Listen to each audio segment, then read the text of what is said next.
नमस्कार साथियों, मेरा नाम है प्रीतम कुमार और मैं अपने चैनल पे आप लोगों का हार्दिक स्वागत करता हूं। तो आज हम लोग विज्ञान के कुछ महत्वपूर्ण क्वेश्चनों को करेंगे जो बहुत ही महत्वपूर्ण रोल अदा करते हैं सीजीएल, एनटीपीसी, एनडीए, सीडीएस और विभिन्न कॉम्पिटिटिव एग्जाम में। तो आइए इसी के साथ शुरू करते हैं। आज का पहला क्वेश्चन, निम्नलिखित युग्मों में से कौन सा एक सही सुमेलित नहीं है? यानी कि यहाँ पर हो जाएगा डी करेक्ट हो जाएगा, क्योंकि जो ओडोमीटर होता है वाहनों के पहियों द्वारा तय की गई दूरी मापने के काम आता है। ठीक। ओडोमीटर विद्युत चुम्बकीय तरंगों की आवृत्ति मापने का यंत्र है और ऑडियोमीटर ध्वनि तीव्रता मापने की युक्ति है। जबकि जो एमीटर है का प्रयोग एक ऐसा उपकरण है जिसका प्रयोग परिपथ में प्रवाहित होने वाली धारा का मान ज्ञात करने के लिए किया जाता है। किसी एमीटर का परास बढ़ाने के लिए उसके समांतर क्या होगा, क्रम में सेंट लगाए जाते हैं। सामान्यतः एक आदर्श एमीटर का प्रतिरोध शून्य होता है। आगे देखेंगे, वायुमंडल की सापेक्ष आर्द्रता मापी जाती है, यानी बी से हाइग्रोमीटर। सापेक्ष आर्द्रता मापी जाती है हाइग्रोमीटर से। हाइग्रोमीटर इससे क्या होता है, जल का घनत्व के मापन में यूज किया जाता है। हाइग्रोमीटर आपका वायु की सापेक्षिक आर्द्रता मापने में इसका प्रयोग किया जाता है। लैक्टोमीटर दूध की शुद्धता मापने के लिए इसका प्रयोग किया जाता है और पोटेंशियोमीटर का प्रयोग विभवांतर की माप कर ज्ञात करने में इसका प्रयोग किया जाता है। आगे देखेंगे, निम्नलिखित में कौन सी राशि सदिश नहीं है? तो यहाँ पर आप देखेंगे आयतन। ठीक है, विस्थापन सदिश राशि है, वेग भी सदिश है और बल भी सदिश है। सदिश एक भौतिक राशि है, इसमें परिमाण के साथ साथ दिशा भी होती है। सदिश राशियों के उदाहरण है बल, वेग, त्वरण, संवेग, विस्थापन, आवेग, बलाघूर्ण, चुंबकीय प्रेरण, विद्युत धारा आदि। सदिश का प्रयोग गणित तथा भौतिक विज्ञान में किया जाता है। अगला क्वेश्चन, निम्नलिखित में से कौन सी सदिश राशि है? सी, यानी कि विस्थापन हो जाएगा यहाँ पर। क्या? विस्थापन। भौतिक राशियों को दो भागों में वर्गीकृत किया गया है, अदिश राशि और सदिश राशि। जिन भौतिक राशियों में केवल परिमाण होता है लेकिन दिशा नहीं, उन्हें अदिश राशि कहलाती है, जैसे तापमान, समय, चाल, आयतन, दूरी, द्रव्यमान आदि। जिन भौतिक राशियों में परिमाण तथा दिशा दोनों होती है, सदिश राशि कहलाती है, जैसे वेग, विस्थापन, त्वरण, बल आदि। अगला क्वेश्चन, एक ट्रेन जैसी ही चलना आरंभ करती है, उसमें बैठे हुए यात्री का सिर पीछे की ओर झुक जाता है। इसका कारण है ए, यानी कि स्थिरता का जड़त्व, क्योंकि जब वो बैठा था बस में तो वो स्थिर था और अचानक मान लीजिए बस चलने लगती है तो इस वजह से। तो एक्सप्लेनेशन इसका आप देख सकते हैं, जब एक ट्रेन जैसे ही चलना आरंभ करती है तो उसमें बैठे हुए यात्री का सिर पीछे की ओर झुक जाता है। इसका कारण है स्थिरता का जड़त्व। इस नियम में व्यक्ति का निचला हिस्सा गाड़ी के संपर्क में रहने के कारण वह गति अवस्था में बना रहता है, जबकि ऊपरी हिस्सा स्थिति में परिवर्तन का विरोध करता है, जिसके फलस्वरूप शरीर का उत्तरी हिस्सा पीछे की ओर झुक जाता है। अगला क्वेश्चन, गुरुत्वाकर्षण के सार्वभौमिक नियम का प्रतिपादन किसने किया? ऑप्शन ए करेक्ट हो जाएगा, न्यूटन। एक्सप्लेनेशन देखेंगे, गुरुत्वाकर्षण के सार्वभौमिक नियम का प्रतिपादन न्यूटन ने किया। इस नियम के अनुसार विश्व का प्रत्येक कण अन्य कण को अपनी ओर आकर्षित करता है। दो कणों के बीच कार्य करने वाला आकर्षण बल का परिमाण उन कणों के द्रव्यमान के गुणनफल के समानुपाती तथा उनकी दूरी के बीच के व्युत्क्रमानुपाती होता है, यानी F=G m1 m2 upon r²। आगे देखेंगे, अंतरिक्ष यात्री निर्वात में सीधे खड़े नहीं रह सकते, क्योंकि क्या हो जाएगा, वहां पर गुरुत्व नहीं होता है। गुरुत्व की अनुपस्थिति के कारण अंतरिक्ष यात्री निर्वात में खड़े नहीं हो सकते। यहाँ मानव का भार भी शून्य या शून्य के समतुल्य होता है। जिन क्षेत्रों में गुरुत्वाकर्षण क्षीण होता है उस क्षेत्र को माइक्रोग्रेविटी कहते हैं। माइक्रोग्रेविटी में व्यक्ति भारहीनता महसूस करता है, इसलिए यात्री वहां तैरते हुए प्रतीत होता है। अगला क्वेश्चन, पीसा की झुकी हुई मीनार गिर नहीं जाती, क्योंकि ऑप्शन डी करेक्ट हो जाएगा, गुरुत्व केंद्र से जाने वाली ऊर्ध्वाधर लाइन रेखा तल के अंदर रहती है, इस वजह से। आगे देखेंगे, इटली में स्थित लीनिंग टावर ऑफ पीसा पीसा की झुकी हुई मीनार का निर्माण 1173 ईस्वी में हुआ था। यह मीनार ऊर्ध्वाधर से 5 मीटर से अधिक झुकी है। इतनी झुकी हुई होने के बावजूद यह गिरती नहीं है, क्योंकि गुरुत्व केंद्र से जाने वाली ऊर्ध्वाधर रेखा तल के अंदर रहती है। अगला क्वेश्चन, लकड़ी, लोहे व मोम के समान आकार के टुकड़ों को समान ऊंचाई से पृथ्वी पर गिराया जाता है। कौन सा टुकड़ा सर्वप्रथम पृथ्वी की सतह पर पहुंचेगा? डी, यानी कि सभी साथ साथ पहुंचेंगे। समान आकार के लकड़ी, मोम व लोहे व मोम के टुकड़ों को समान ऊंचाई से पृथ्वी पर गिराया जाता है, तो निर्वात की उपस्थिति में सभी टुकड़े एक साथ ही पहुंचेंगे। किसी पिंड का भार क्या होता है? ऑप्शन बी करेक्ट हो जाएगा, ध्रुवों पर सर्वाधिक होता है किसी भी पिंड का भार। गुरुत्वीय त्वरण का मान पृथ्वी के केंद्र से दूरी के अनुसार कम या ज्यादा होता है। गुरुत्वीय त्वरण का मान भूमध्य रेखा पर सबसे कम तथा ध्रुवों पर अधिकतम होता है, इसलिए किसी भी पिंड का भार ध्रुवों पर अधिक होता है। इस कारण पृथ्वी का ध्रुवों पर कुछ चपटा होना होता है, मतलब चपटा पाई जाती है पृथ्वी। अगला क्वेश्चन, मानव शरीर का भार होता है, सेम क्वेश्चन है तो अगला क्वेश्चन देखेंगे। अगला क्वेश्चन, भारहीनता होती है किसके कारण? गुरुत्वाकर्षण की न्यून मतलब शून्य स्थिति के कारण, सॉरी, भारहीनता गुरुत्वाकर्षण की शून्य स्थिति के कारण होती है। गुरुत्वाकर्षण बल का मान दो पिंडों के द्रव्यमानों के गुणनफल के समानुपाती तथा उनकी दूरी के बीच के व्युत्क्रमानुपाती होता है, जैसे पीछे भी बताया जा चुका है। यदि पृथ्वी का गुरुत्वाकर्षण बल अचानक लुप्त हो जाता है, तो निम्न में से कौन सा परिमाण सही होगा? यहाँ पर ऑप्शन ए करेक्ट हो जाएगा, वस्तु का भार शून्य हो जाएगा परंतु द्रव्यमान वही रहेगा। यदि पृथ्वी का गुरुत्वाकर्षण बल अचानक लुप्त हो जाता है तो वस्तु का भार शून्य हो जाएगा परंतु द्रव्यमान वही रहेगा। दो पिंडों के बीच कार्य करने वाला पारस्परिक आकर्षण को गुरुत्वाकर्षण तथा उससे उत्पन्न होने वाले बल को गुरुत्वाकर्षण बल कहते हैं।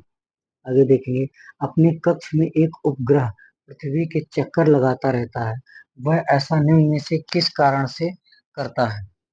ये हो जाएगा, यानी कि अपकेंद्रीय बल की वजह से। जब एक उपग्रह पृथ्वी का चक्कर अपने कक्ष में लगाता है तो इस स्थिति को अपकेंद्रीय बल कहते हैं। इस बल के अभाव में वस्तु वृत्ताकार मार्ग पर गति नहीं कर सकती। अगला क्वेश्चन, पेंडुलम घड़ी तीव्र गति से चल सकती है शीतकाल में। पेंडुलम घड़ी शीतकाल में तेजी से चल सकती है क्योंकि इसका आवर्त पथ तथा आवर्त काल घट जाता है, जबकि ग्रीष्म काल में इसका आवर्त पथ तथा आवर्त काल बढ़ जाता है, जिसके फलस्वरूप पेंडुलम घड़ी ग्रीष्म काल में धीरे चलती है और वह सुस्त हो जाती है। अगला क्वेश्चन, पृथ्वी का पलायन वेग है कितना हो जाएगा? ऑप्शन डी करेक्ट हो जाएगा, यानी 11.2 किलोमीटर पर सेकंड। पलायन वेग वह न्यूनतम वेग है जिससे किसी पिंड को ऊपर की ओर फेंके जाने पर वह पृथ्वी के गुरुत्वीय क्षेत्र को पार कर जाता है तथा पृथ्वी पर वापस नहीं आता है। पृथ्वी का पलायन वेग 11.2 किलोमीटर पर सेकंड, यानी कहने का मतलब अगर एक सेकंड में 11.2 किलोमीटर की गति तय करने वाली कोई भी चीज हम फेंकेंगे तो क्या होगी? गुरुत्वीय क्षेत्र से पार कर जाएगी और कभी भी लौट कर नहीं आएगी। अगला क्वेश्चन, साबुन के बुलबुले के अंदर का दाब, ऑप्शन ए करेक्ट हो जाएगा, वायुमंडलीय दाब से अधिक होता है। यानी कि साबुन के बुलबुले के अंदर का दाब वायुमंडलीय दाब से अधिक होता है। यहाँ पर देखेंगे, साबुन के घोल के बुलबुले कड़े बड़े होते हैं क्योंकि जल के साबुन घुलने पर उसका पृष्ठ तनाव कम हो जाता है। बुलबुले के अंदर का दाब सदैव बाहर के वायुमंडलीय दाब से अधिक होता है। आगे देखेंगे, ऑटोमोबाइल के हाइड्रोलिक ब्रेक के कार्य करने का सिद्धांत मतलब कैसे है? डी इसका करेक्ट हो जाएगा, नहीं, पास्कल के नियम को यह फॉलो करता है। आगे देखेंगे, हाइड्रोलिक ब्रेक, हाइड्रोलिक प्रेस तथा हाइड्रोलिक लिफ्ट पास्कल के नियम पर आधारित है। पास्कल के नियम के अनुसार यदि गुरुत्वीय प्रभाव को नगण्य माना जाए तो संतुलन की अवस्था में किसी द्रव के भीतर प्रत्येक स्थान पर समान दाब रहता है। अगला टॉपिक, कार्य एवं ऊर्जा और शक्ति के बारे में हम लोग अध्ययन करेंगे। साधारण यंत्र किसी व्यक्ति की सहायता करता है, यहाँ पर हो जाएगा ऑप्शन बी करेक्ट, कम बल का प्रयोग करके भी उतनी ही मात्रा में काम करने में। एक्सप्लेनेशन इसका देखेंगे, कि साधारण यंत्र मशीन वह युक्ति है जो आरोपित बल की दिशा और परिमाण परिवर्तित करती है। साधारण यंत्र व्यक्ति के कम बल का प्रयोग करके ज्यादा मात्रा में काम करने में सहायता करता है, जैसे घिरनी, स्क्रू, पहिया आदि साधारण यंत्र के उदाहरण हैं। अगला क्वेश्चन, निम्नलिखित में से कौन सी एक सदिश राशि है? तो यहाँ पर देखिए आपको हो जाएगा संवेग। जैसे संवेग, त्वरण, विस्थापन, बल, ये सब क्या है? सदिश राशियां। वे राशियां जिनमें केवल परिमाण होता है, दिशा नहीं होती, आप जानते हैं, पीछे बताया जा चुका है कि वो दिशा है और सदिश। चलिए आगे देखते हैं। एक शिकारी एक पेड़ की शाखा पर बैठे एक बंदर की बाहों के बीच एक बिंदु पर अपनी बंदूक का निशाना साधता है। जैसे ही वह गोली दागता है, बंदर नीचे कूद जाता है। गोली यानी कि ए बंदर पर लक्ष्य किए गए बिंदु पर आघात करेगी। मोटर कारों की अपेक्षाकृत नए मॉडल को निम्नलिखित विशेषताओं पर विचार कीजिए। तो यहाँ पर क्या हो जाएगा? ऑप्शन बी करेक्ट हो जाएगा, सुप्रवाही ढांचा। अगला क्वेश्चन, एक पूर्ण दोलन के दौरान एक सरल लोलक के सूत्र द्वारा किया गया कार्य इसके तुल्य है। यानी कि ऑप्शन सी करेक्ट हो जाएगा, लोलक की पूर्ण ऊर्जा। एक सरल लोलक द्वारा किया गया पूर्ण दोलन में वे ऊर्जा लोलक की पूर्ण ऊर्जा के तुल्य होगी। पृष्ठ तनाव किसके कारण पैदा होता है? यानी कि बी, अणुओं के बीच सहसंजक सहसंजक बल की वजह से जो है पृष्ठ तनाव उत्पन्न होता है। अणुओं के बीच सहसंजक बल के कारण पृष्ठ तनाव उत्पन्न होता है। एक ही पदार्थ के अणुओं के बीच क्रियाशील बल सहसंजक बल कहलाता है, जबकि विभिन्न पदार्थों के अणुओं के बीच क्रियाशील बल आसंजक बल कहलाता है। सौर ऊर्जा का कारण है, ये हो जाएगा ऑप्शन डी, यानी कि रासायनिक अभिक्रियाएं। तो यहाँ पर क्या हो जाएगा? बर्नौली का सिद्धांत ऊर्जा संरक्षण का एक सिद्धांत है। इसके अनुसार जब कोई असंबद्ध और अशांत द्रव अर्थात आदर्श द्रव किसी नली में धारा रेखीय प्रवाह में बहता है, तो उसके मार्ग के प्रत्येक बिंदु पर इसके एकांक आयतन या एकांक द्रव्यमान की कुल ऊर्जा नियत रहती है। दाब एवं दाब द्रव्यमान का सिद्धांत न्यूटन ने दिया है। सौर ऊर्जा का कारण। अगला क्वेश्चन, निम्नलिखित में से कौन सा कथन सही है? यहाँ पर क्या हो जाएगा? ए करेक्ट हो जाएगा, कोई ऊर्जा अंतरण जिसमें किसी प्रकार का तापांतर शामिल नहीं है, ऊष्मा नहीं है। एक्सप्लेनेशन देखेंगे, ऊष्मा एक प्रकार की ऊर्जा है जो दो वस्तुओं के बीच उनके तापांतर के कारण एक वस्तु से दूसरी वस्तु में स्थानांतरित होती है। स्थानांतरण के समय ही ऊर्जा ऊष्मा कहलाती है। कोई वस्तु ऊष्मा के रूप में ऊर्जा का अवशोषण या उत्सर्जन करती है। दो वस्तुओं के मध्य तापांतर के कारण होने वाली ऊर्जा के स्थानांतरण को ऊष्मा कहते हैं। आगे देखेंगे, ऊर्जा के बारे में निम्नलिखित में से कौन सा कथन सही है? यहाँ पर ऑप्शन सी करेक्ट हो जाएगा, ऊर्जा को न तो उत्पन्न किया जा सकता है और न ही नष्ट किया जा सकता है। एक्सप्लेनेशन का देखेंगे, जूल के अनुसार नियमानुसार ऊष्मा गतिकी का प्रथम नियम ऊर्जा संरक्षण का नियम है। इसमें ऊर्जा को केवल एक रूप से दूसरे रूप में परिवर्तित किया जा सकता है, यानी ऊर्जा न तो उत्पन्न होती है और न ही नष्ट होती है। अगला क्वेश्चन, नवीकरणीय ऊर्जा किस से प्राप्त की जा सकती है? सी, यानी कि जैव मात्र से। नवीकरणीय ऊर्जा जैव मात्र से प्राप्त की जा सकती है। निम्नलिखित में से कौन सी अभिक्रिया सूर्य से ऊर्जा विकिरण का मुख्य कारण है? क्या हो जाएगा यहाँ पर? ऑप्शन, यहाँ पर ऑप्शन ए करेक्ट हो जाएगा, यानी संलयन अभिक्रिया। एक्सप्लेनेशन देखेंगे, सूर्य सौर मंडल के केंद्र में स्थित एक तारा है जिसके चारों तरफ पृथ्वी और सौर मंडल के अन्य अवयव घूमते हैं। सूर्य हमारे सौर मंडल का सबसे बड़ा पिंड है। उसका व्यास लगभग 13,10,000 किलोमीटर है, जो पृथ्वी से लगभग 101 गुना अधिक है। ऊर्जा का यह शक्तिशाली भंडार मुख्य रूप से हाइड्रोजन और हीलियम गैसों का एक विशाल गोला होता है। परमाणु संचरण की प्रक्रिया द्वारा सूर्य अपने केंद्र में ऊर्जा पैदा करता है। आगे देखेंगे, परमाणु विस्फोट में बृहद मात्रा में ऊर्जा का मोचन किसके रूपांतरण के कारण होता है? यानी कि बी, नाभिकीय ऊर्जा का ऊष्मा में। इसका देखेंगे, परमाणु विस्फोट में बृहद मात्रा में ऊर्जा का मोचन नाभिकीय ऊर्जा का ऊष्मा में रूपांतरण के कारण होता है। परमाणु बम नाभिकीय विखंडन पर आधारित है। इसमें यूरेनियम 235 या प्लूटोनियम 239 का प्रयोग किया जाता है। परमाणु विस्फोट में प्रचंड वायु झोंक के साथ ताप कम से कम 107 डिग्री सेल्सियस तक पहुंच जाता है तथा लाखों वायुमंडलीय दाब के बराबर दाब उत्पन्न होता है। परमाणु बम नाभिकीय ऊर्जा का विनाशक रूप है।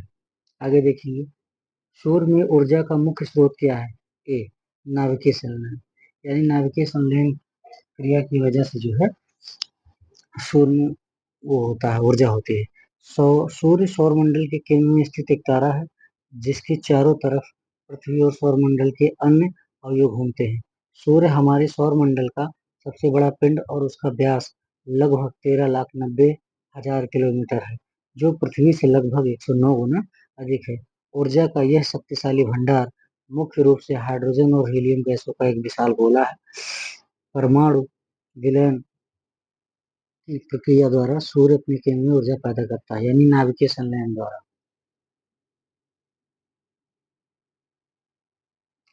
किसी पिंड को धरातल से 3 मीटर की ऊंचाई तक उठाया जाता है।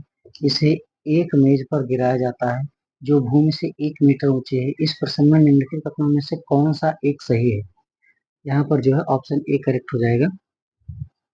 इसकी स्थितिज ऊर्जा कुल ऊर्जा क्या होगी? इसकी स्थितिज ऊर्जा कुल ऊर्जा इसके प्रारंभिक मान की 2/3 कम हो जाती है। एक्सप्लेनेशन देखेंगे कि जब पिंड को धरातल से 3 मीटर की ऊंचाई तक उठाया जाता है तो एक मेज पर गिराया जाता है जो भूमि तल से 1 मीटर ऊंची है, तो इसकी स्थितिज ऊर्जा इसके प्रारंभिक मान की 2/3 कम हो जाएगी, जैसा कि आप लोग यहाँ पर देख सकते हैं। अतः पिंड की स्थितिज ऊर्जा 3 meter minus 1 meter is equal to कितना हो जाएगा?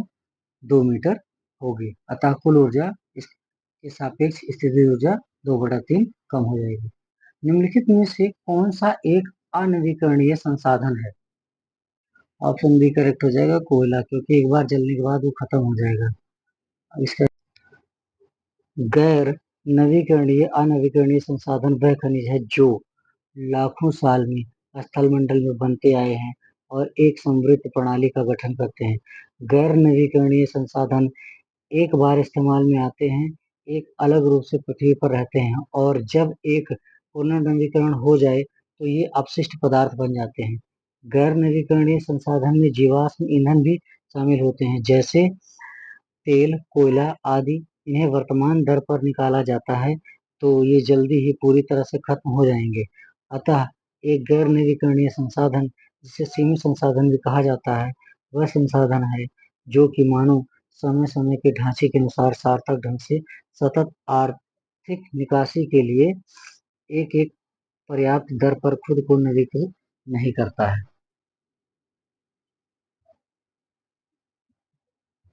धन्यवाद। चैनल को लाइक शेयर और सब्सक्राइब करना ना भूलें।